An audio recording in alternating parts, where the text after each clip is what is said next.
মা কমলা, শান্ত হও। যা চলে গেছে তা আর ফিরবে না। আমাদের সামনের দিকে তাকাতে হবে। এই বাড়িতে আবার জীবন্ত করে তুলতে হবে। আমি সিদ্ধান্ত নিয়েছি, আমি আবারও বিয়ে করব। তোমার একজন মায়ের দরকার। এই নিঃসঙ্গ অট্টালিকায় একজন কর্ত্রীর দরকার। কিন্তু বাবা, মায়ের চিতার আগুন এখনো নেভেনি। তুমি কিভাবে অন্য কাউকে এই স্থানে বসাবে? আমার কোনো নতুন মায়ের প্রয়োজন নেই। আমি শুধু তোমাকে পাশে চাই। মা কমলা, তুমি এখন অনেক ছোট। পৃথিবীর জটিলতা তুমি এখন বোঝো না। আমি একা এই বিশাল সম্পত্তি সামলাতে পারছি না। আমি এক বিধবা মহিলাকে পছন্দ করেছি। তার দুটি সুন্দরী কন্যাও আছে। তারা তোমার খেয়াল রাখবে, তোমার খেলার সাথী হবে। এটাই আমার শেষ কথা। পরদিন সকাল হতে না হতেই বিশাল এক ঘোড়ার গাড়ি এসে থামল কমলাদের দরজার সামনে। গাড়ি থেকে নামলেন এক দীর্ঘকায় মহিলা। পরনে ছিল লাল এবং সাদা শাড়ি, মুখে এক তীক্ষ্ণ চাহনি যা মানুষকে এক নিমেষেই ভস্ম করে দিতে পারে। তার পেছনে তার দুই মেয়ে, জেসিকা এবং ফ্লোরা। তাদের পোশাক অতিমাত্রায় উজ্জ্বল এবং দামি, কিন্তু তাদের ঠোঁটের কোণে লেগে আছে তাচ্ছিল্যের হাসি। বাড়িটা মন্দ নয়, যদিও দেওয়ালগুলো বেশ পুরনো এবং শ্যাওলা ধরা। এই যে ব্যবসায়ী মশাই, আপনি কি আমার এই ধুলোবালির মধ্যেই দাঁড় করিয়ে রাখবেন, নাকি ভেতরে নিয়ে গিয়ে বাড়ির মালকিন হিসাবে বরণ করে নেবেন? আর এই অগোছালো মেয়েটিকে, একে তো দেখে মনে হচ্ছে কোনো রাখালের মেয়ে। ও আমার একমাত্র কন্যা কমলা। ও একটু লাজুক। ওর মায়ের শোক এখনো কাটিয়ে উঠতে পারেনি তো। মা কমলা, এগিয়ে এসো। আজ থেকে এরাই তোমার আপনজন। ওহো মা, দেখো ওর জামাটা, এর থেকে কেমন যেন ধুলো আর পুরনো পুরনো গন্ধ আসছে। এই মেয়ে, আমাদের আশেপাশে আসার আগে তো 3 বার ভালো করে স্নান করে নিবি। ফ্লোরা, তুই কি দেখছিস ওর হাতগুলো? একদম কাজ করা কাজের মেয়েদের মতো লাগছে। ঠিক বলেছিস একদম জেসিকা। মা, ওই মেয়েটাকে কি আমাদের সাথে এক ছাদের তলায় থাকতে হবে? আমি তো ভাবতেই পারছি না। আর রেশমের চাদর যদি ওর ছেঁড়া জামার ছোঁয়া লাগে, তবে তো আমি সারা রাত চুলকানি আর ঘেন্নায় ঘুমাতে পারবো না। ওর জন্য আলাদা কোনো ব্যবস্থা করতেই হবে মা। কোনো ছোট্ট খুকি, এই বাড়িতে এখন থেকে নিয়ম চলবে আমার। রাজকন্যা সেজে সোফায় বসে থাকার দিন তোমার শেষ। আমার মেয়েরা হলো এই রাজ্যের হীরা, আর হীরাকে ঝকঝকে রাখার জন্য কয়লা প্রয়োজন হয়। আজ থেকে তুমিই হবে সেই কয়লা। তোমার জন্য রান্নাঘরের পাশে যে নোংরা ঘরটা আছে, যেখানে সব পুরনো হাঁড়ি পাতিল রাখা হয়, সেখানেই তোমার বিছানা হবে। আর শোনো, এখন থেকে তোমার নাম আর কমলা নয়, তুমি হবে আমাদের ছাই কন্যে। কারণ চুলার ছাই পরিষ্কার করাই হবে তোমার প্রধান কাজ। বাবা, তুমি কিছু বলছো না কেন? তুমি কি দেখতে পাচ্ছ না ওনারা আমার সাথে কেমন ব্যবহার করছেন? এই বাড়িটা আমার মায়ের ছিল। এখানকার প্রতিটি ধূলিকণায় আমার মায়ের স্মৃতি জড়িয়ে আছে। আমাকে এভাবে অপমান করার অধিকার ওনাদের কে দিল? মা কমলা, চুপ করো। বড়দের অবাধ্য হতে নেই। তোমার মা ঠিকই বলেছেন, তোমাকে একটু কাজ শিখতে হবে। সংসারে একটু কষ্ট না করলে বড় হওয়া যায় না। তুমি ওনাদের কথা মতো চলার চেষ্টা করো, তবেই শান্তি। কমলা বুঝলো তার বাবার মেরুদণ্ড ভেঙে গেছে। এই বাড়িতে সে এখন সম্পূর্ণ একা। শুরু হলো একা অমানবিক জীবনের অধ্যায়। ভোর হওয়ার আগে তাকে উঠতে হয়, কুয়ো থেকে ভারী বালতি নিয়ে জল তুলতে হয়, আর সারাদিন হাড় ভাঙা খাটুনির পর তাকে খাবার দেওয়া হয় বাসি রুটির টুকরো।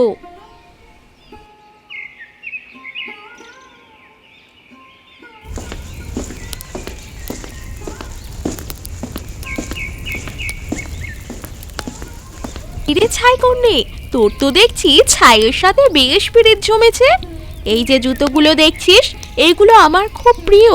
কালকের কাদা লেগে আছে, যা নদী থেকে জল এনে এগুলিকে আয়নার মতো ঝকঝকে করে দে দেখি। যদি এক ফোঁটা কাদা দেখি তবে আজ রাতে তোর কপালে আর খাওয়া জুটবে না, বুঝেছিস? জেসিকা, আমি তো সবই মাত্র মেঝের দাগগুলো মুছলাম। জেসিকা, আমার হাত দুটো যন্ত্রণায় নীল হয়ে গেছে, একটু জিরিয়ে নিয়ে কি করতে পারি? রবি মানে, তোর সাহস তো কম নয়, আমাদের মুখে মুখে তর্ক করিস। এই যে দেখ, আমার এই জামা কাপড়গুলো ভালো করে ধুয়ে দিবি। আর শোন, ধোয়ার সময় যেন সুগন্ধি সাবান ব্যবহার করিস, তোর নোংরা হাতের গন্ধ যেন ওটাতে না লাগে। তো তো আসলে একটা অভিশাপ এই বাড়ির জন্য। আর কিছুই বলতে পারল না, তার বুক ফেটে কান্না আসছিল। সে এক দৌড়ে বাগানের সেই গাছটির নিচে চলে গেল। সেখানে গিয়ে সে ঢুকরে ঢুকরে কেঁদে উঠল। হে প্রিয় গাছ, তুমি কি দেখতে পাচ্ছ ওরা আমার সাথে কি করছে? আমার বাবার চোখের সামনে আমাকে কষ্ট দিচ্ছে। মা, তুমি কেন আমাকে একা রেখে চলে গেলে? আমি আর কতদিন এই নরক যন্ত্রণা সহ করব? ওরা আমার শরীরটাকে নয়, আমার মনটাকেও ভেঙে চুরমার করে দিতে চায়। তুমি আমার পথ দেখাও মা, আমায় পথ দেখাও। এইভাবেই দিন যায়, মাস যায়, কমলার জীবন ছাই, ঘাম আর চোখের জলের এক অবিরাম বৃত্ত। রাজপুত্র এখন পৌন যুবক এবং রাজা চান তার যোগ্য উত্তরাধিকারের জন্য এক উপযুক্ত জীবন সঙ্গিনী খুঁজে নিতে। সেই উপলক্ষে রাজ্যের টানা 3 রাতের এক বিশাল অনুষ্ঠানের আয়োজন করা হয়েছে। জেসিকা, ফ্লোরা, তোদের জীবনের মোড় ঘুরে যাওয়ার সময় এসেছে। রাজপুত্রের বিয়ের বয়স হয়েছে আর তিনি এই 3 রাতের উৎসবের রাজ্যের সব কুমারী মেয়েদের ডেকেছেন। কিন্তু আমরা জানি তিনি কেবল সেরা সৌন্দর্যই খুঁজছেন। তোরা যদি একবার তার মন জয় করতে পারিস তবে এই ধুলোবালি মাখা সাধারণ ব্যবসায়ের বাড়ি ছেড়ে আমরা স্বর্ণখচিত প্রাসাদে রাজত্ব করব। তখনও এই কমলা হবে আমাদের পায়ের নিচের দাসী। মা, তুমি চিন্তা করো না, আমি এত সুন্দর করে সাজবো যে রাজপুত্র আমার দিকে তাকালে আর চোখ ফেরাতেই পারবে না। আর আমার হিরে বসানো পোশাক দেখে পুরো প্রাসাদের মেয়েদের চোখ জ্বলে যাবে। কিন্তু মা, এই ছাই কন্যাটিকে কি আমাদের সাথে নিয়ে যেতে হবে? ও যদি ওখানে যায় তবে আমাদের মান সম্মান বলে কিছুই থাকবে না। একদম ঠিক বলেছিস দিদি, এই নোংরা মেয়েটা যদি রাজপুত্রের নজরে পড়ে তিনি ভাবলেন আমরা বুঝি কোনো বস্তি থেকে এসেছি। মা, তুমি ওকে বলে দাও ও যেন বাড়ির বাইরে এক পাও না দেয়। কাজ হবে আমাদের পোশাকের যত্ন নেওয়া এবং আমাদেরকে সাজিয়ে দেওয়া। মা, আমি কি একবার অনুরোধ করতে পারি? আমি তো সারাদিন সব কাজ শেষ করি। যদি আমিও আপনাদের সাথে প্রাসাদে যাই, আমি তো দূরে এক কোণে দাঁড়িয়ে থাকবো, কেউ আমাকে দেখতেও পাবে না।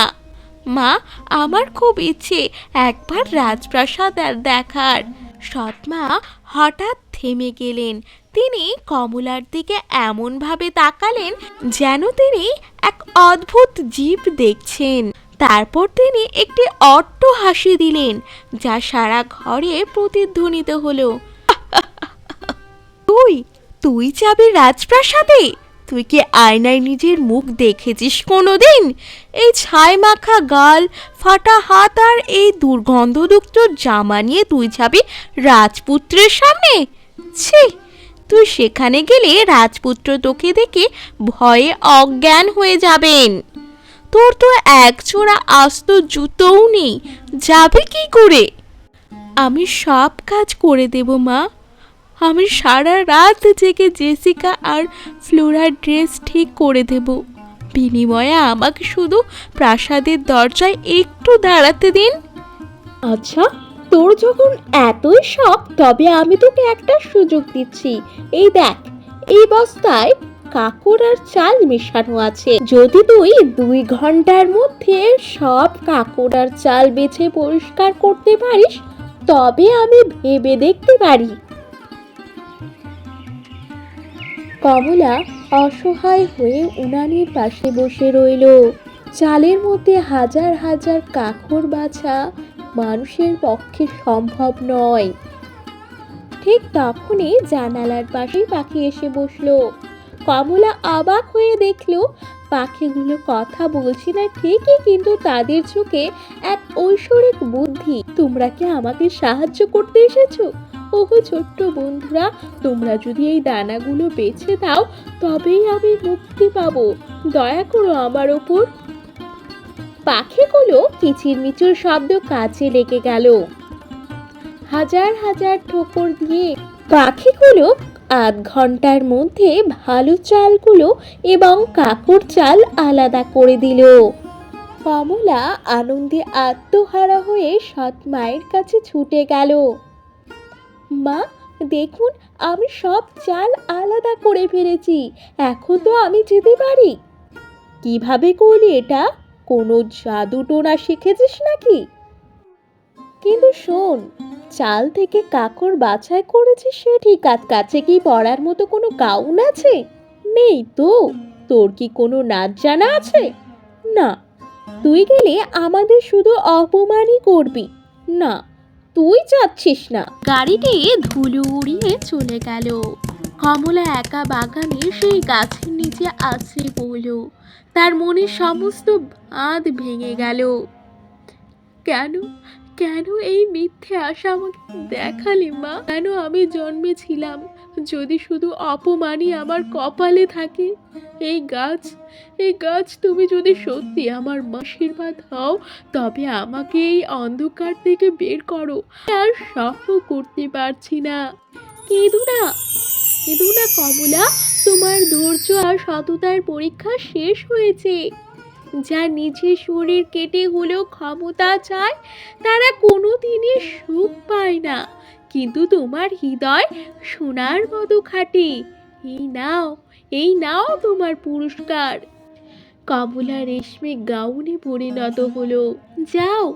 যাও কমলা, এই জাদুর মেয়াদ কেবলমাত্র 1 ঘন্টার জন্য। এটা পার হয়ে গেলে তুমি আবারও সেই ছাই কন্যে পরিণত হবে। আর সাবধান, তুমি তোমার সৎ বনিদের নজরে কখনো পড়ো না যেন। কমলা যখন রাজপ্রাসাদের বিশাল তোরণের সামনে এসে দাঁড়ালো, পাহারাদার তাকে দেখে মুহূর্তের জন্য স্তম্ভিত হয়ে গেল। সে যখন রাজপ্রাসাদের ভিতরে প্রবেশ করল, শত শত মানুষজন সব চুপ হয়ে গেল। যারা নিজেদের পোশাক আর গয়না নিয়ে গর্ব করছিলেন তারা এক মুহূর্তের জন্য স্তম্ভিত হয়ে গেল। দেখো বোন, ওই মেয়েটিকে, ওর গলার ওই হিরেটা কি আসল? ও তো আমাদের দিকেও তাকাচ্ছে না। ওর হাঁটার ভঙ্গিটা দেখেছিস? যেন মাটির ওপর দিয়ে নয়, ও বাতাসের ওপর দিয়ে হেঁটে আসছে। জানি না কে ও, কিন্তু ওর পোশাকটা দেখলে আমার বুক ফেটে যাচ্ছে। মা, তুমি কি ওনাকে চেনো? আমাদের রাজ্যে কি এমন কোনো রাজকন্যা আছে যার কথা আমরা জানি না? চুপ কর, ও নিশ্চয়ই দূরের কোনো দেশের রাজকন্যা, কিন্তু ওর মুখটা, ওর চোখ দুটো যেন খুব চেনা। মনে হচ্ছে এটা অসম্ভব। কমলা তো এখন ছায়ের স্তূপে শুয়ে কাঁদছে। এই মেয়েটি নিশ্চয়ই কোনো জাদুকরী অথবা বড় কোনো সাম্রাজ্যের উত্তরাধিকারী।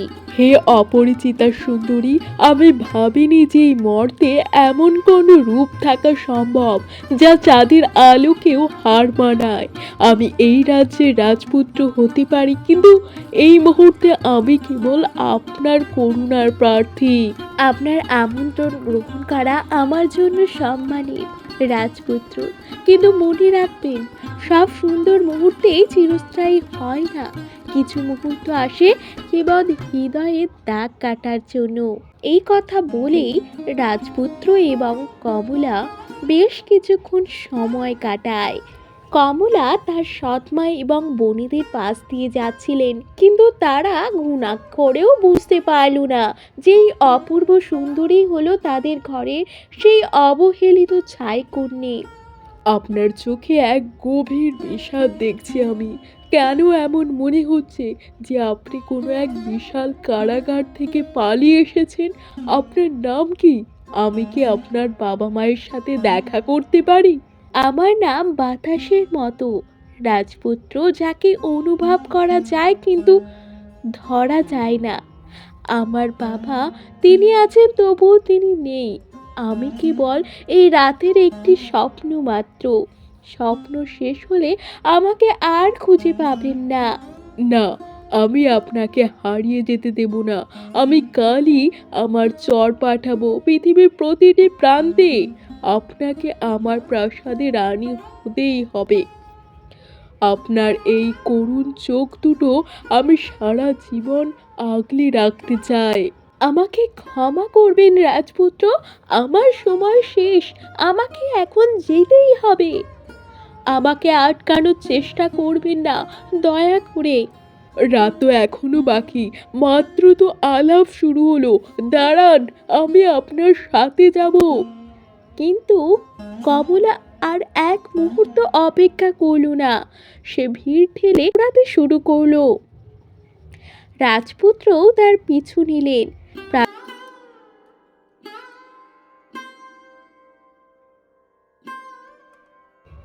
শোনো, এই জুতোই এখন আমাদের একমাত্র পথ।